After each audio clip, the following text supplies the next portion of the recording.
So, first off, I want to mention why I'm even doing this video. This video, I'm doing it because, well, basically there's been a lot of shitty fucking videos about this map from Twonk, and Imians is more excusable, but it's still not great.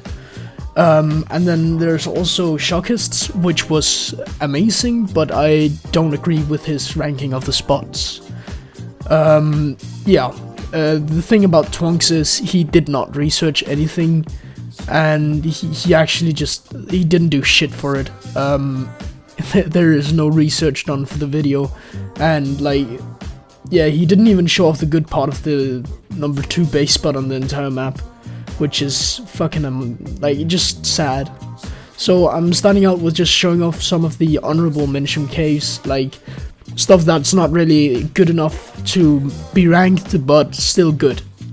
So a lot of people place this lava cave high, but I'm honestly saying it's kind of fucking shit because, well, look, the angles that the turrets would have to shoot down into the lava, well, they don't exist, so that makes it fucking bad.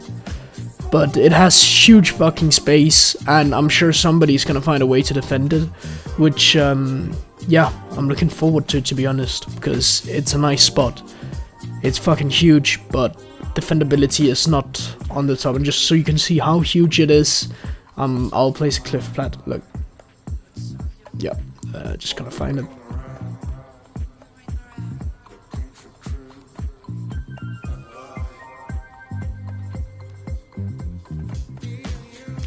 So another perk of the lava cave is that there is, well, magma sword breeding in the lava, which will be fucking amazing for this map, as it's gonna be a closed off cluster for the first bit. So, the next cave is a underwater cave, and this is a really strong spot. The big problem is just that it doesn't actually have any airspace, so it's all underwater. There is not a part that is over the water. If it had a part that was over the water, this would definitely be one of the stronger caves on the map, as it is quite similar to Easy Underwater in the defendability and the outside and also the inside, to be honest, which makes it super strong. But you'd have to use so many vacuums to make it a usable base that it's not worth it.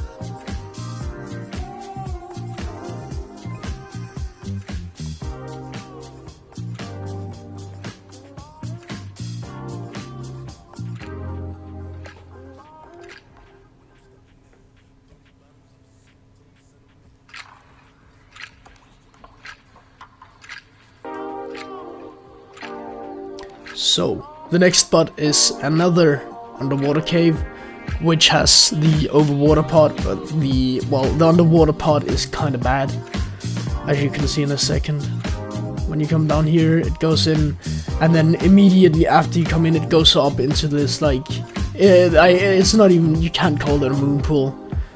It's just way too big, but I guess this would be great for some breeding, I guess.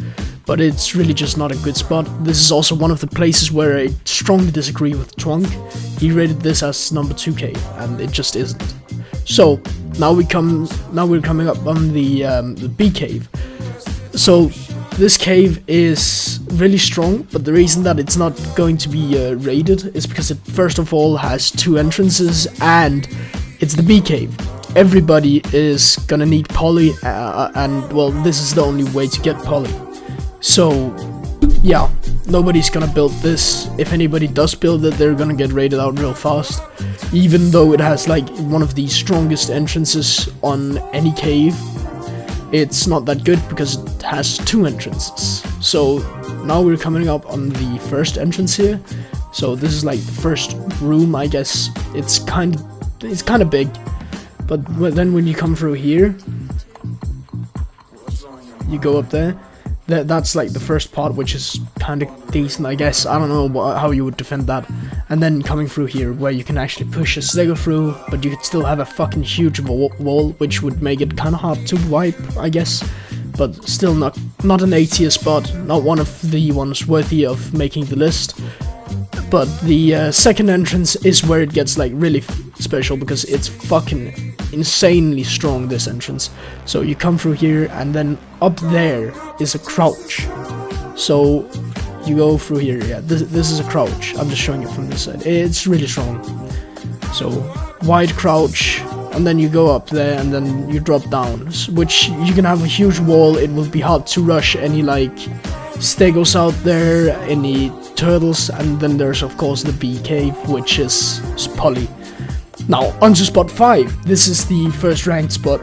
This is the ice cave, and this is gonna be a super strong spot. Of course, it has very limited zigzags outside, but the big drawback is that a trike does fit through the entrance, but a player will get shot off. So this is gonna be super strong.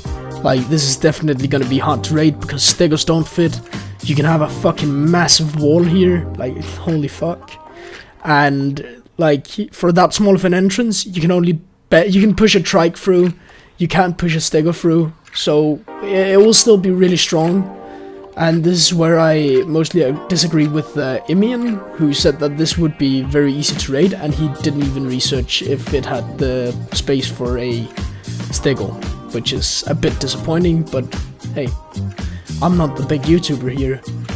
And then we come through here, from the bind, and it actually has another big, decent sized room where you can have like war room, a bit of stuff, like a crafting area, yeah, all that stuff, all that jazz.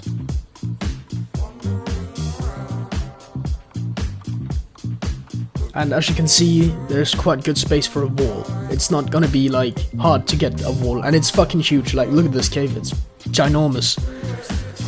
Now onto spot 4. Shock has rated this as number 2. The reason I'm not gonna rate this as number 2 is that he said that it had a gas mask on, like the gas mask effect where you needed to have that. It doesn't, and that's like the big drawback, which is like you don't actually need a gas mask to be in here. And it's quite easy to grapple glitch, but else it's super strong. Like, it's a small entrance in the front, and if you go through this part, it's fucking huge. And if you go like that was the what's it called? That's the main part which is strong.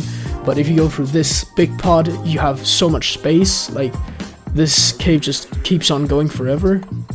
Like, look, huge room. You can have all your breeders here. Well, maybe not all, but a lot. And another huge room, but these are hard to defend, not really strong in any way. But the main part is quite strong. It's that moon pool, but it's not very what's it called? It's quite easy to grapple glitch it, and you can't really have a fucking massive wall. Like, you can't have a what's it called? You can't have like 150 turret wall. You can have maybe like 60, 70, probably 100 if you're really dedicated to just stacking in the turrets and packing them tightly. But like, as you can see, you come through here, then there's this water pod, and the reason that it's good is because stegos are too big to fit through. So you come up here and you'll get shot, but the problem is you can sit there, grapple glitch, and blow the entire wall. And as you can see, it's quite narrow, so you can't fit a big wall. This is just a bad entrance. You can legit fit a stego through.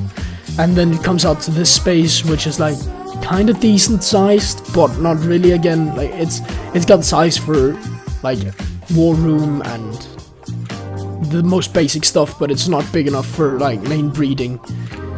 So yeah, that's why it's number 4 and not as Shock has put it at number 2.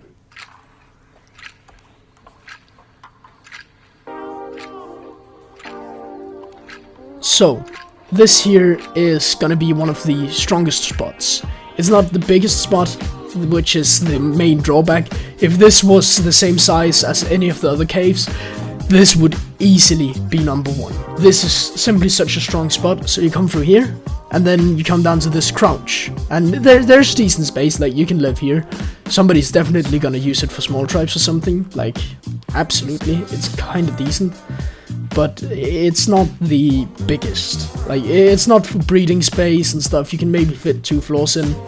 But the special thing about this is, when you place a cliff plat there, right here, you can get blocked foundation support all the way out until, I'll show you, Like you have blocked the foundation. Like people can't place foundations all the way outside the cave. Like right there is the first place they can place foundations again, which makes it so fucking strong because you cannot push the cave.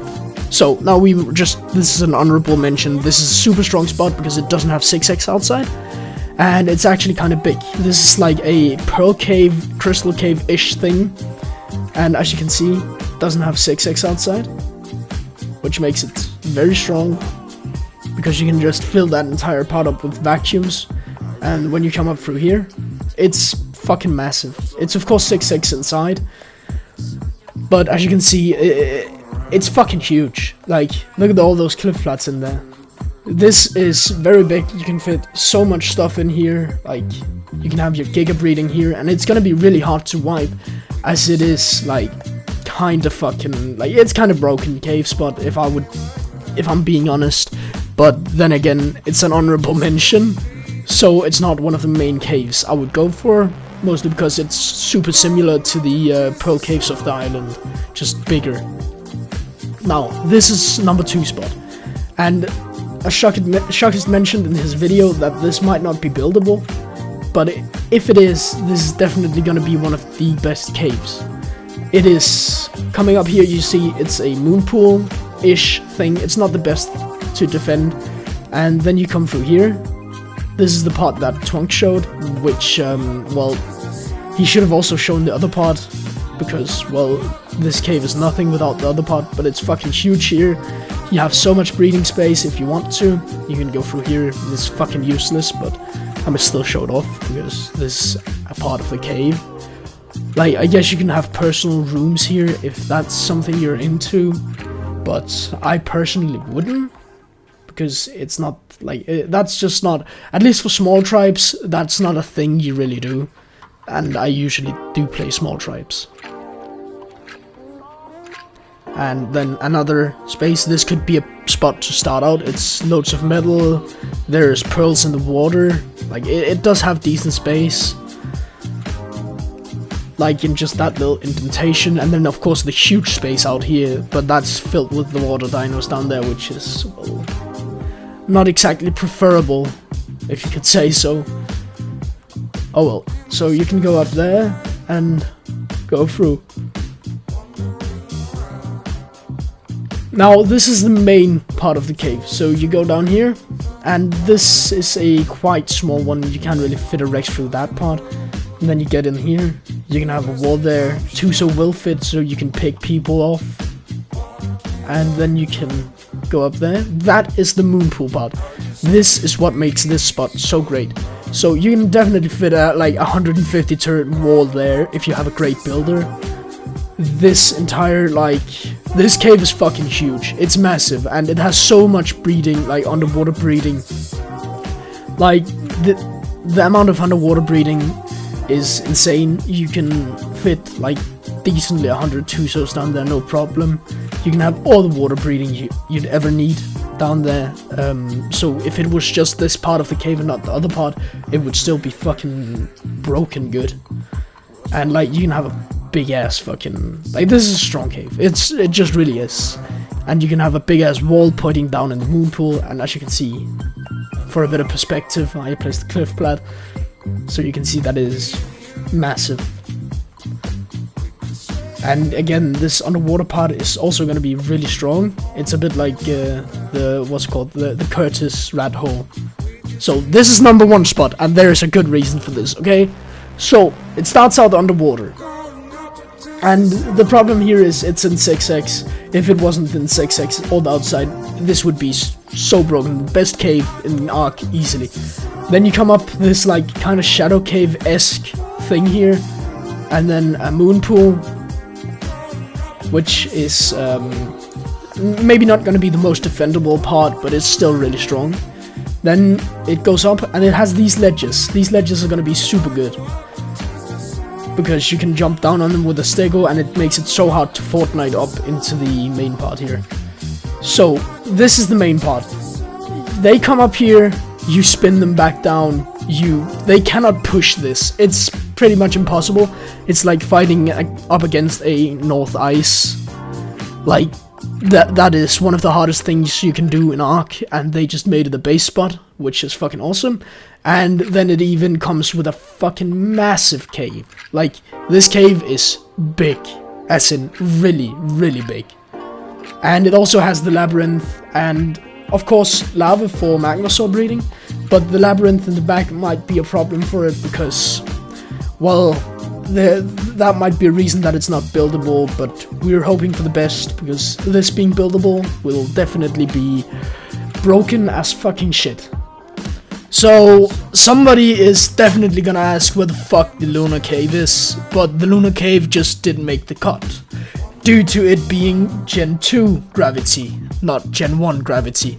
Gen 2 gravity is quite bad, as it doesn't provide the knockback effect that Gen 1 gravity does, which is the entire reason to live in a lunar cave, and without it, it's just gonna be fucking horrible. So, that's why it just doesn't, like, fit in the video. Thank you for you guys watching. Until Fjordur releases, have a great one, and then look forward to seeing you guys. Bye.